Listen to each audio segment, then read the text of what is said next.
अस्सलाम वालेकुम दोस्तों, क्या हाल है? ठीक है, दुआ खैरियत से दोस्तों। साढ़ा वेखते पे यूट्यूब चैनल शफकत व्लॉग ते मैं थोड़ा अपना शफकत। जो दोस्त साढ़े चैनल ते नए है जल्दी जल्दी साढ़े चैनल लाइक शेयर कमेंट ते सब्सक्राइब कर लो ताकि हर आने वाली साड़ी वीडियो थोड़े तक जल्द से जल्द पहुँचे। शुरू करते हैं अज का अपना टॉपिक।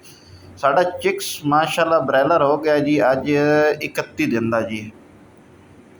माशाल्लाह बेहतरीन चूज़ा ज़बरदस्त लोकेशन तो माशाल्लाह ये बस बड़े तो थोड़ा विजिट करा रहे हैं क्योंकि फ्लो ज़्यादा इस वास्ते ना थोड़ा जहा हो सकता है वीडियो च वेरीएशन आवे। बाकी तुम जानवर तुम खुद वेख लो माशाल्लाह कैसा अच्छा जानवर जा रहा है जी। तो अजकल यार काफ़ी सारे मसले मसाइल हैं। एक और दोस्त है यार उस पूछा जा कि सानू चूज़ा जड़ा ना साडा IB च आया तो IB आने तो बाद साढ़े चूज़ा जनाब फीड टेक वाले पासे नहीं आ रहा।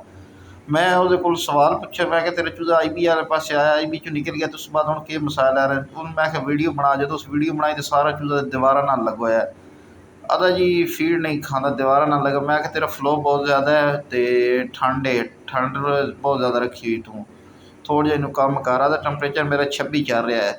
मैं कि तेरा 26 चल रहा है तेरा चूज़ा जो 26 नहीं मनता तो फिर तेनों 26 नहीं मनाना चाहिए फिर तू तेन उत्ते लै जा 27 मनता 27 मना लै लाजमी नहीं मैं 26 मना। ये चीज़ अक्सर साढ़े वाई सुपरवाइजर अक्सर फार्मर हजरात नहीं वेखते कि साढ़ा चूज़ा मनता कि चीज़ है कि टैंपरेचर साढ़ा चूज़ा मन रहा है। इस वास्ते इस चीज़ पर खास कर गौर किया करो। पर साढ़ा चूज़ा 26 टैंपरेचर मनता है 27 मनता है 24 मनता है 25 मनता है जो टैंपरेचर थोड़ा मन जाए तुम वो माहौल सुनते हो। लाजमी नहीं कि तुम लोगों को वेख के चलना है। और किसी का चूज़ा जनाब टैंपरेचर 24 मन रहे हो असी किसी का मन रहे 25 किसी का 26 मसले मसाइल आते हल्के फुल्के इस वजह तो वो जनाब 24 25 उस दिता पखे जनाब 6 चलते पे 6 पखे चलते पे पैड वो बिल्कुल फुल सले सट्टे। मैं उन्होंने फिर मना किया मैं भाईजान थोड़ी जी रिक्वायरमेंट कवर करो पिछले वेंट खोलो पैडा वाले एरिए के पैडा वाले एरिए वेंट खोलो पैड पिछले थोड़े जलो फ्लो जोड़ा ना थोड़ा जहा घट करो फ्लो ज़्यादा होने की थोड़ा जानवर जोड़ा ना बह गया सुस्ती कर रहा है।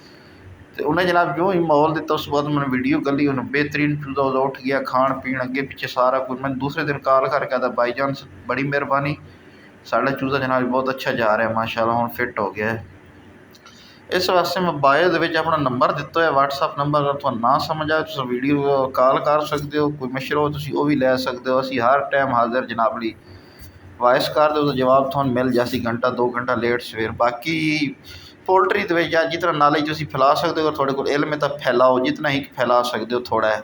तो कुछ लोग हसद करते हैं हसद नहीं करना चाहिए यार सिखाओ जिस बंदे नवा भी ट्रेनिंग लैनी हो ना पता हो किसी चीज़ का ब्रैलर के बारे A to Z साढ़े चैनल के उत्ते जनाब हर किस्म की वीडियो मौजूद है अपनी चैक कर सकता है तो उन्होंने हर किस्म की वीडियो मिल सकती है।